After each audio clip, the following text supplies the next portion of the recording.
महिला आयोगाच्या अध्यक्षा रुपाली चाकणकर यांच्या नावाची चर्चा गेल्या 3 दिवसांपासून सगळीकडे सुरू आहे। यावर स्पष्टीकरण देताना त्या असं म्हणाल्या की माझा व्यक्तिगत काहीही संबंध नाही, माझा फक्त ट्रस्ट पुरता संबंध होता आणि मला त्यांच्या व्यक्तिगत आयुष्याची काही माहिती नाही।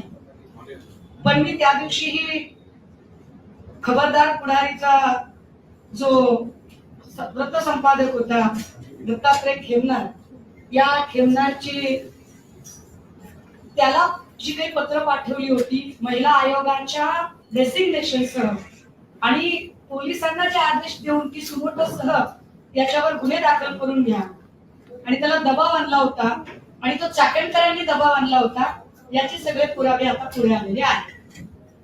आणि चाकणकर कशा पद्धतीने या माणसाला पाठीशी घालत होत्या, ज्योतिष सांगणं एक वेगळी गोष्ट आहे आणि तंत्रमंत्र विद्या करणं एक वेगळी गोष्ट आहे। हे तंत्रमंत्र, काळी जादू, अघोरी विद्या हा सगळा अंधश्रद्धा निर्मूलन कायद्याचं उल्लंघन करणाऱ्या कृती आहे।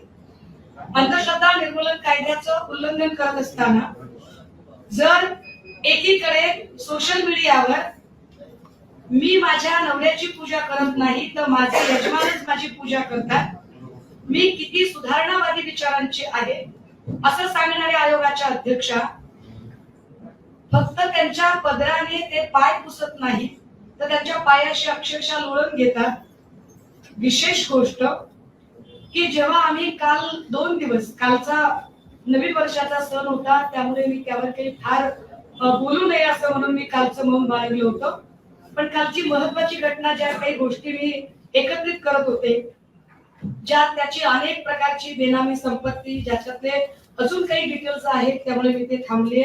मी 2 दिवसांनी पुन्हा पत्रकार परिषद घेईल आणि त्यावरचे डिटेल्स काढेल।